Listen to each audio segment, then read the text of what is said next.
은혜와 평강이 충만하기를 기원합니다. 신앙생활을 잘하기를 다 원합니다.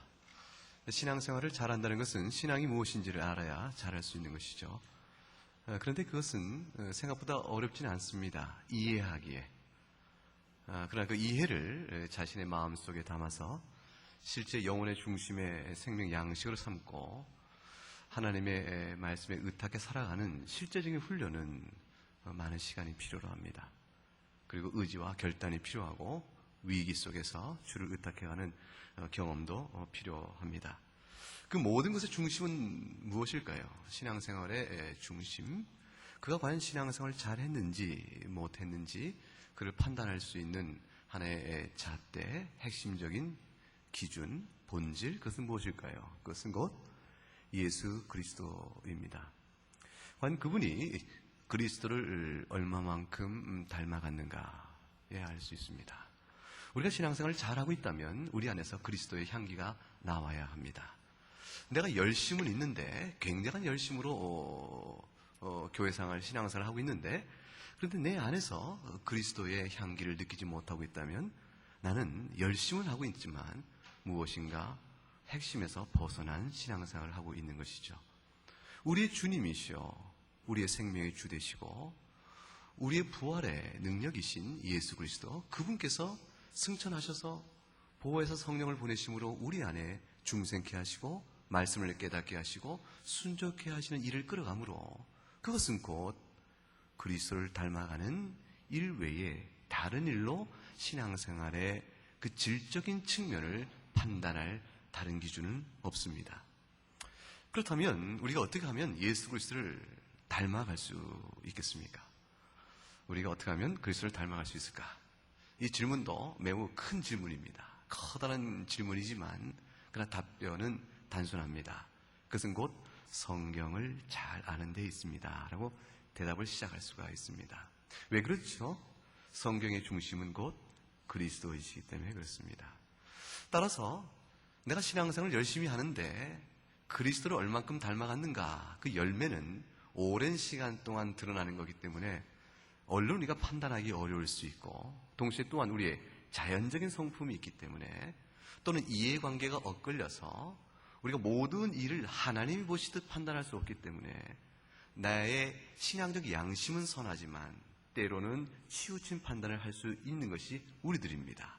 따라서 우리는 항상 연약하며 편파적입니다. 사람이 공정한 사람은 없습니다. 사람은 매사에 중심을 잡고자 애를 쓰지만 그러나 본질적으로 우리는 편파적인 사람이요 나중심적인 사람입니다. 따라서 그리스도 중심적 신앙생활을 한다는 것은, 성경을 읽는다는 것은 성경의 단순한 지식을 아는 것을 넘어서서 그 말씀의 지식에 기초해서 내가 얼마만큼 하나님의 교훈의 뜻에 벗어나 있는가를 판단하는 것입니다. 그런데 벗어난 것을 판단하는 것이 때로는 쉬워 보이지가 않습니다. 그러나 그것도 쉽게 말할 수 있는 한 가지 기준이 있습니다. 그것은 곧 사랑입니다.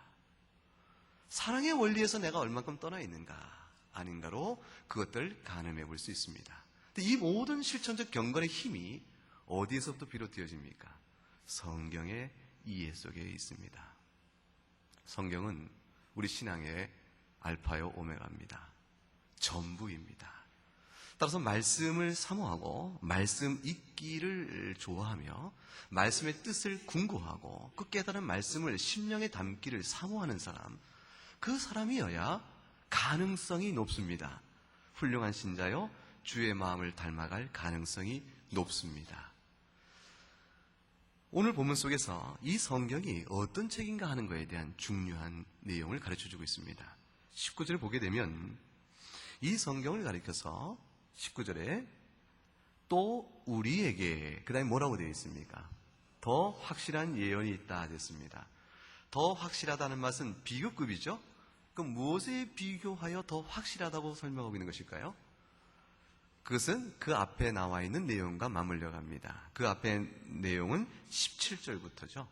16절에 보게 되면 맨 끝에 우리는 그의 크신 위엄을 친히 본 자요 주 예수 그리스도의 신성과 영광을 친히 본 자인데 그 17절에 이런 일까지 벌어졌다 되어 있습니다. 하늘에서 소리가 나기를 이르기를 내 사랑하는 아들이요 내 기뻐하는 자라. 어마어마한 경험이죠. 얼마나 놀라운 경험이었어요.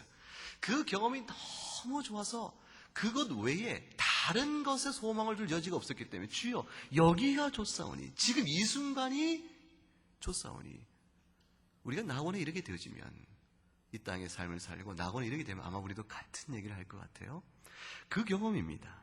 그리고 눈앞에 계셨던 그 예수님이 하나님 아들이요 하나님이심을 목도하게 된 특별한 경험입니다. 근데 성경을 가리켜서 그것에 비교하여 보다도 확실한 예언이라 이렇게 얘기합니다.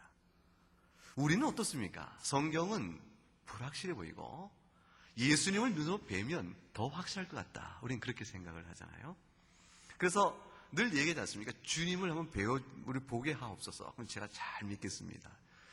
아무리 성경의 말씀을 통해서 교훈하고 하나님이 어떤 분이시며 무슨 일을 하셨으며 우리의 삶 속에 어떻게 간섭하시나 약속하고 있는가를 아무리 성경을 풀어 가르쳐도 나에게 한번 봤으면 좋겠다라는 이야기를 곧잘 합니다.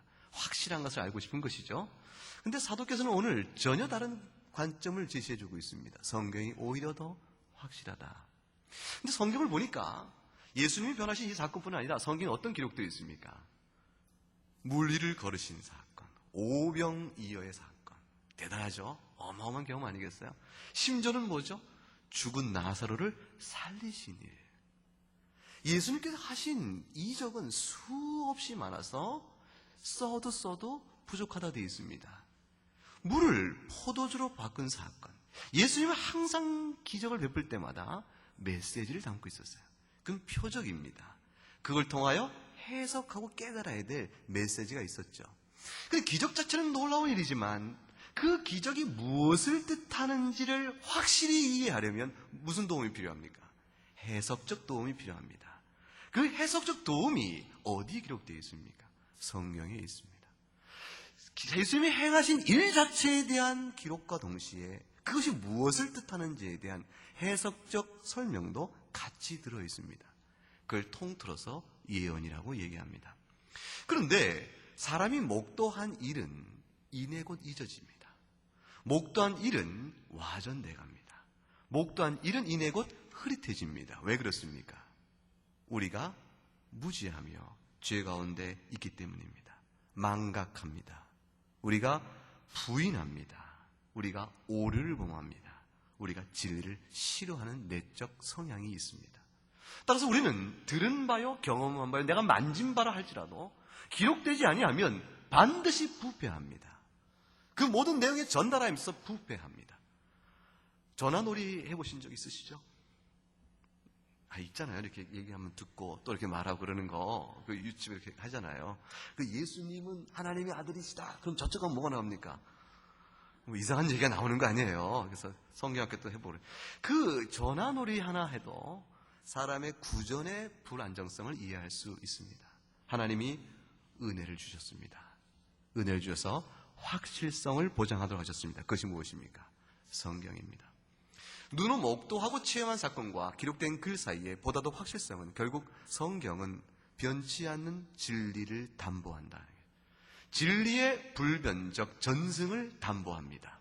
따라서 성경을 통해서만 주 예수 그리스도 2000년에 있었던 일, 아니 구약을 따지면 저 모세 때 일, 저 아브라함 때 일, 그 아담의 이야기까지 모든 이야기가 굴절됨이 없이 우리에게 그대로 전해져 오는 것입니다. 성경 그런 의미에서 보다 더 확실합니다. 그러므로 진리를 알고자 하고 생명을 얻고자 하면 우리에게 할 일이 있다. 19절에 이렇게 권면합니다. 19절 한번 읽어보겠습니다. 시작. 또 우리에게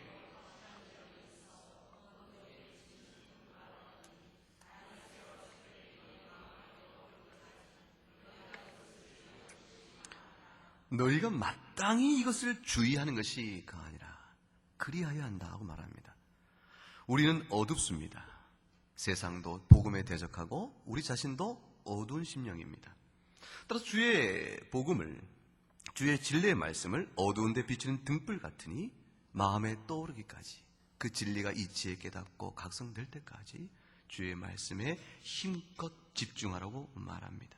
주의 말씀은 내 발의 등이요 내 길의 빛이니이다. 시편 119편 105절의 고백입니다.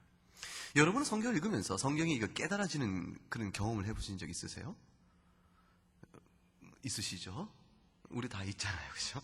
있어요. 그러니까 우리가 이제 한번 전에 아주 오래전에 사역했던 교회인데 한 집사님이 제가 교육전도사 있을 때 시절입니다. 저를 보더니 전도사님 그러더니 얼마나 행복한 표정인지 몰라요.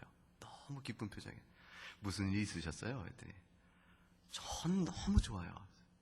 제가요 하나님의 말씀을 너무 알고 싶은데 읽어도 아는 것 같으면서도 잘 모르겠고 가르친 선생이 있으면 좋겠다 늘 싶은 마음에 너무 속이 상했대요.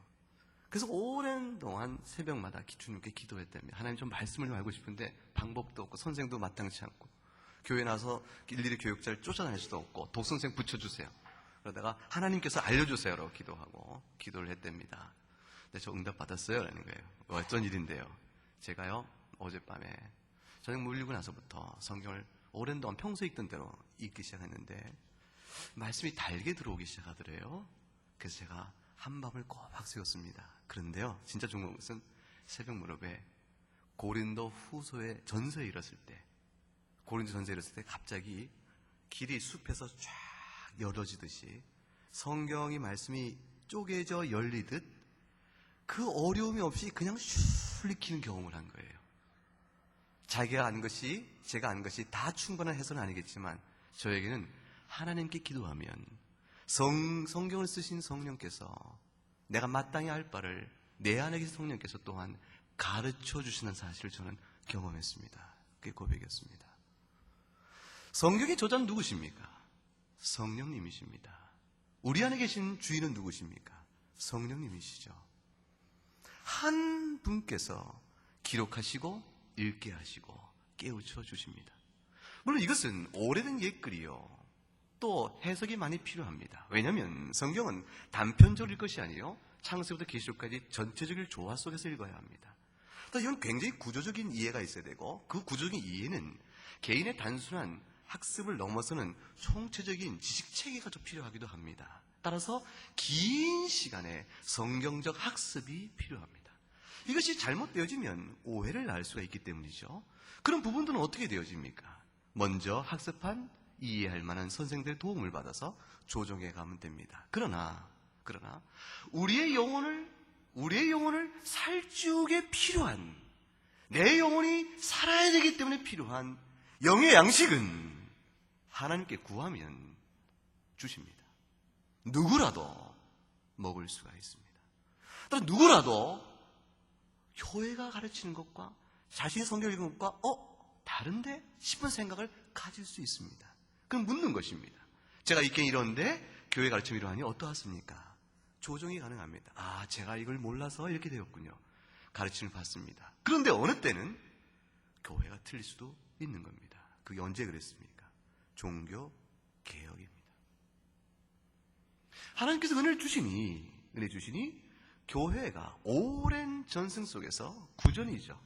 입으로 전해왔다라는 구전 전승에 치우쳐 기록된 성경 말씀과 어긋나는 교리를 하나님의 진리로 가르쳐 왔을 때에 성경을 읽고 각성한 종교 개혁자들은 그것이 아니지 않은가라고 질문을 했습니다. 그 질문 앞에서 결국 누가 옳은가의 싸움이 있었고 성경 해석의 정당성에 따라서 종교 개혁은 지금까지 이루어지고 있는 것입니다. 바로 그 부분이 오늘 본문 20절 말씀과 관련됩니다. 20절 한번 읽어볼까요? 시작.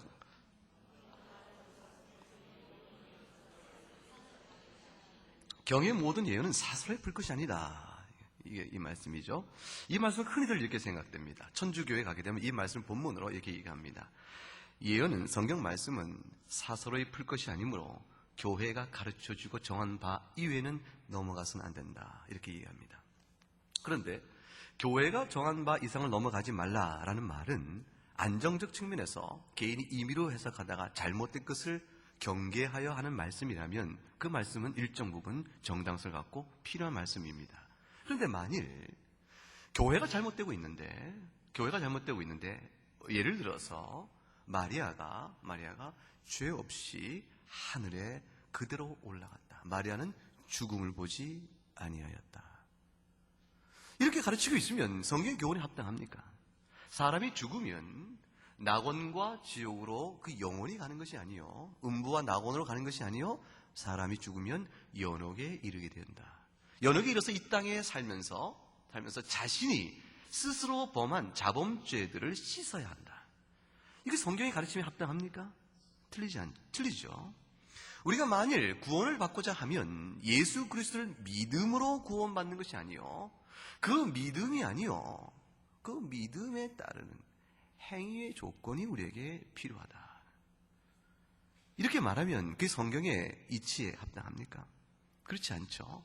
우리가 만일 죄진이 있으면 연옥에 가서 죄를 씻어야 하는데, 그 죄책의 형벌을 받아야 하는데, 그 두려운 연옥의 형벌을 면하기 위하여 이 땅 속에서 신부를 찾아가 고해성사를 하여야 한다. 맞습니까? 틀리죠. 우리가 예배를 드릴 때에 그리스도의 성체가 실제로 살과 피로 바뀌어져 그걸 예배함으로 주 앞에 이룰 수가 있다. 맞습니까? 틀리죠. 신령과 진정으로 예배합니다. 이 모든 그릇된 교리에 대해서 교회는 곧 교황이 교회요, 성도는 그 교황의 그늘 아래에 있는 무리일 뿐, 교황이 없은즉 교회가 존재하지 않는다. 맞습니까? 틀리죠. 이 모든 굴절된 교리가 하나 두 개가 아닙니다. 성자의 유골을 집에 가져다가 그 유골에 기초하여 공로를 의지해 기도하면 연옥에서의 나의 형벌의 일정 부분이 감하여진다. 맞습니까? 틀리죠. 이 모든 그릇된 교리들 하나씩 꼽아보면 마리아가 어떤 이분이요, 보면 잘못된 것이 중세 이후에 거쳐오면서 숱하게 쌓여 있었습니다. 그 모든 것들은 다 교리라는 구전적 이해에 갇혀 있어 잘못된 기초에 쓴 교리가 성경의 해석에 의하여 교정되지 않은 채 성경을 질식시키고 있었기 때문입니다. 그들은 말합니다. 이것이 성경에 지지 근거가 있습니까? 틀린 것이 아닙니까? 라고 물어보면 뭐라고 답을 하죠? 조용해라. 왜냐하면 사사로이 풀 것이 아니다. 이렇게 얘기합니다. 그런데 그것은 잘못된 적용입니다. 어떤 자들은 천주교처럼 교회의 교권을 대신하는 게 아니고 어느 한 사람, 특별한 비범한 사람의 신통력에 의지합니다. 여러분, 제가 삼각선을 기도하다가 은혜를 받았다고 쳐보자고요. 은혜를 받았는데 하나님 저에게 계시를 주시기를 성경 해석의 열쇠를 내게 줬다. 이런 거예요. 제가 와서 여러분에게 얘기합니다. 성경 해석의 열쇠는, 성경은 해석돼야 하는 책인데 그 해석은 열쇠가 있어야 푼다. 근데 열쇠는 누가 가지고 있어요? 이 세상 60억 인구 중에 나 하나 가지고 있다. 근데 여러분이 이상하게도 저희 말을 믿는 것이에요. 그래서 자 따라오면 그것이 곧 무엇이 되죠?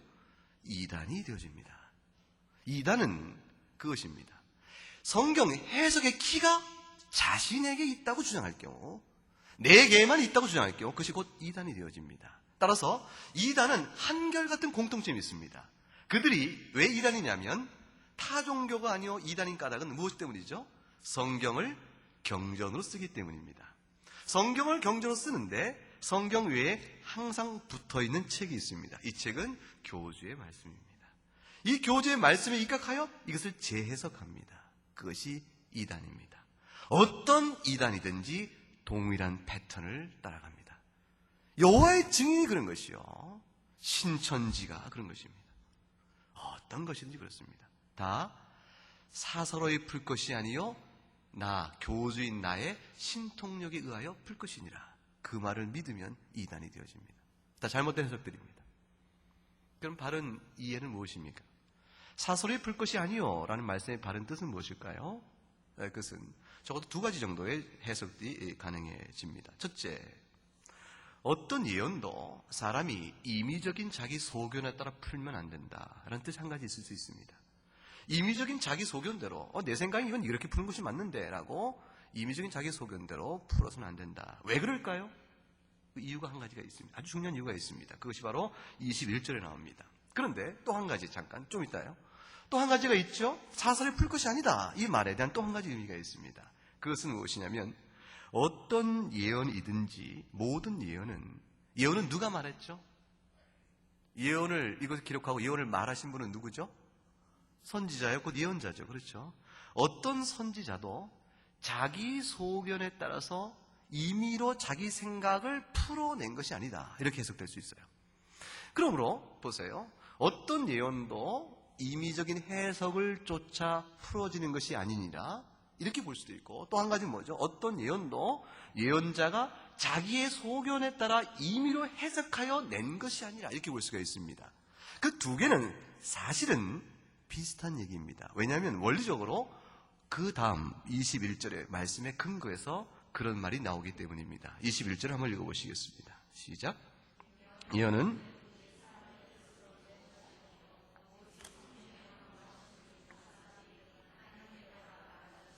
바로 거기에 있습니다.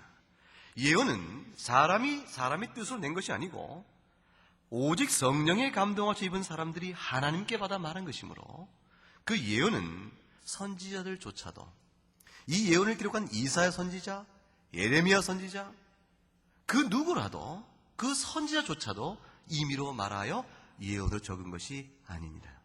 따라서 그 해석 또한 예언자가 임의로 말한 것이 아니므로 읽는 우리 또한 임의로 할 것이 아니니라. 오직 성령의 감동으로 된 것이므로 그렇게 해야 될 것이라.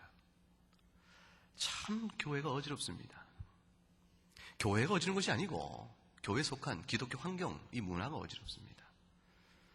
어느 시대나 이단은 성행했지만 우리나라처럼 또 다양한 이단도 없겠다 싶을 정도입니다. 유불선 정도령까지 다 합쳐서 여러 가지 합작되어 있습니다. 독수리 성경사관학교라는 말 들어보셨어요? 어느 장로님이라고 해야 될지 모르겠어요. 그분이 이제 신천지에 가서 초보적인 학습을 받은 뒤에 계시를 받았다고 주장하며 강의를 합니다. 그래서 말하고 쓰기를 성경은 머리로 생각하며 학습해서 읽으면 성경은 잘못된 해석을 하는 것이고 성경은 꿈꾸듯 영으로 읽어야 한다고 얘기해요. 어떻게 영으로 읽습니까? 수도 없이 빠른 속도로 읽을 때 눈은 가만히 두고 우리 영을 동원하여 영을 이렇게 읽어라. 이 방법을 이렇게 설명 저는 아무 이해를 못 하겠는데 그걸 모아놓고 가르칩니다. 그래놓고 이상한 해석들을 열어놓습니다. 그 해석의 해괴함은 이루다 말할 수가 없습니다. 그 지저분한 해석들을 다 일일이 말하고 싶진 않은데 여러분 왜 사람들이 그게 쫓아갈까요? 왜 이만희를 신천지 교주인 이만희 씨를 왜 따라갈까요? 과천에 있는 장막 성전에 주님이 재림하시면 글로 임한다고 얘기합니다. 그리고 그곳에 속한 14만 4천의 자기 교적에 오른 사람들만이 새하늘과 새 땅에 들어간다고 얘기합니다. 왜 사람들이 그것을 믿죠? 누가 그것을 따라갑니까? 기성교회에 있는 신자들입니다. 신천지가 기성교회 조직에 침투하여 교인 빼오는 법, 추수법, 그 추수라고 생각해요. 추수꾼을 만들어서 이게 교회에 파송시킵니다. 그런데 그 교인들이 따라갑니다. 기성교회 교인이 빠져나갑니다. 여호와 증인이 어느 집에 노크를 하죠? 교회 팻말이 있는 집을 노크합니다. 왜 그럴까요?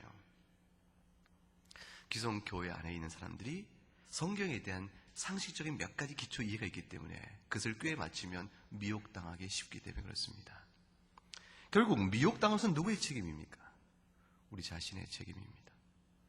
성경을 바르게 해석하여 그 기초 위에서 교리적인 바른 이해를 견고히 하고 그 믿음 안에서 살아가는 우리의 하나님 섭리에 대한 경험이 있어져야 합니다.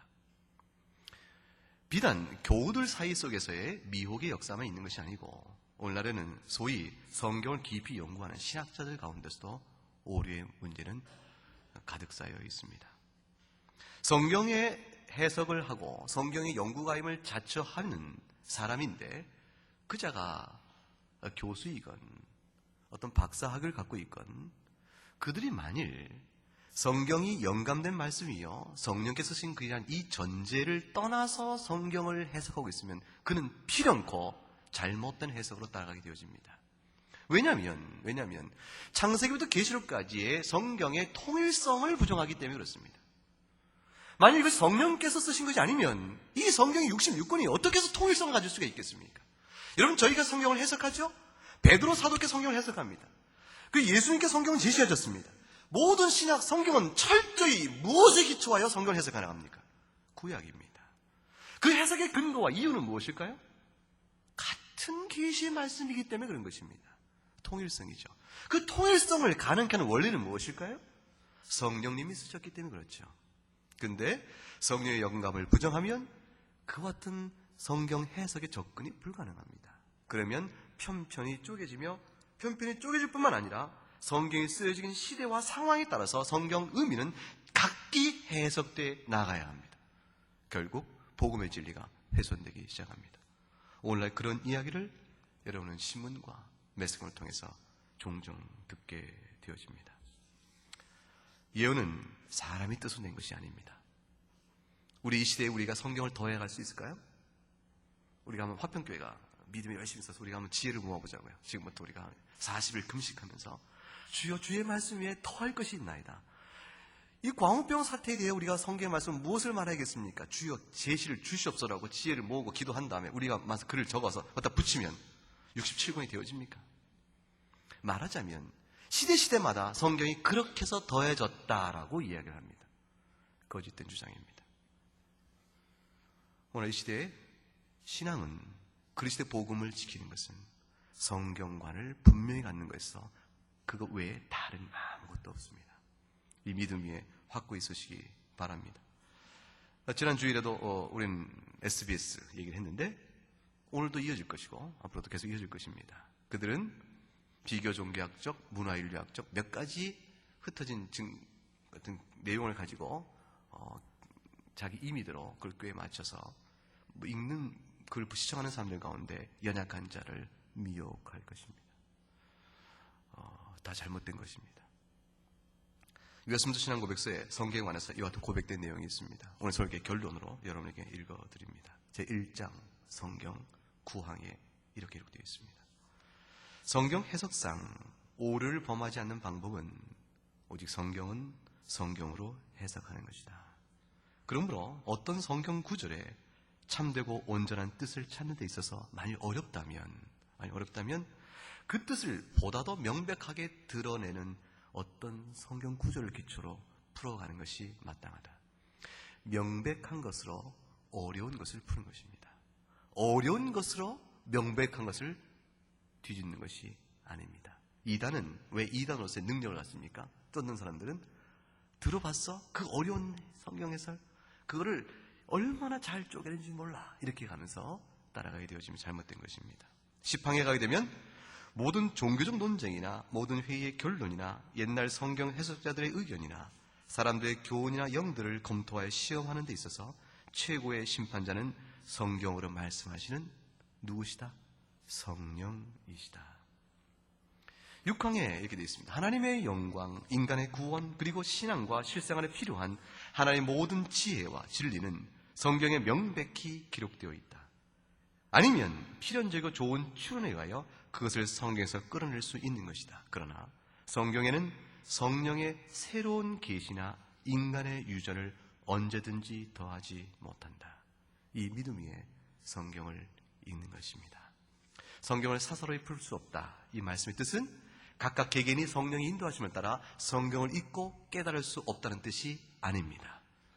각각 개개인이 성경을 읽고 성령의 인도하심을 따라 깨달을 수 있으되 성령께서 가르치는 바의 내용의 총합이 교리적으로 안정적으로 있는 정통교회 안에 신학을 따라가는 것이 안전하다고 말할 따름입니다. 지금이라도 우리가 믿는 설마 웨스트민스터 신앙 고백서의 내용이라도 성경을 읽는 동안에 혹 우리가 새로운 이해가 되어 있고 기존의 이해가 성경 해석에 어긋나 있다면 우리는 수정을 할 수 있습니다. 교리는 성경을 대신하지 못합니다.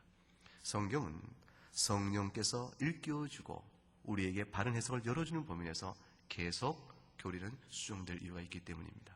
그런 의미에서 교회가 가르친 것이, 즉 천주교적 의미에서 교회가 가르친 것에 갇혀 있어서 모든 신자의 성경 해석과 사색을 막을 수는 없습니다. 우리는 신앙의 양심에 따라 성령의 인도에 따라 성경을 배워갑니다.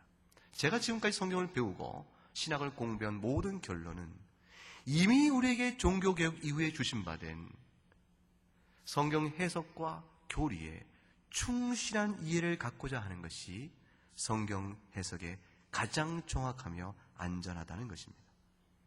그러나 그 외에 더한 것이 있다면 주께서 은혜 주셔서 이 교회사 속에 주오시기 전에 새로운 의견을 더해 줄 수 있겠죠. 모든 교회는 우리에게 주신받은 신앙 고백과 주신받은 성경의 공부에 전력을 다해야 합니다. 한국교회 미래는 오직 거기에 있습니다. 이 나라에 다음 세대까지 신앙 유전이 되어져서 얼마 많은 교회가 견고히 서갈 것인가? 라는 이 질문 앞에 우리의 대답은 하나입니다. 만일 교회가 성경 공부에 의미 있게 더욱더 열심을 내어 말씀을 공부하고 깨달아가는 일에 힘을 쓴다면 우리는 전도의 능력과 선교적 능력은 물론 다음 세대의 교회를 유전하는 일을 성공적으로 마무리할 수 있다. 기도하겠습니다. 하나님 감사합니다. 귀한 말씀 주심을 감사합니다. 성경은 하나님의 영감으로 된 것을 저희가 믿사옵나이다. 이 주신 귀한 성경의 말씀 잘 배워 익히고 뜻을 궁구하여 주신받은 은혜의 돌이 그리스도를 알아가는 데 저희가 균형 있고 바르게 하옵시고 그러므로 하나님께 받은 은혜에 따라서 이 땅 사는 동안에 주의 영광을 나타내 보이는 올바른 신앙생활을 잘 감당하도록 주여 도와주시옵소서. 감사를 주 앞에 올렸고 예수님 이름으로 기도 올리옵나이다. 아멘.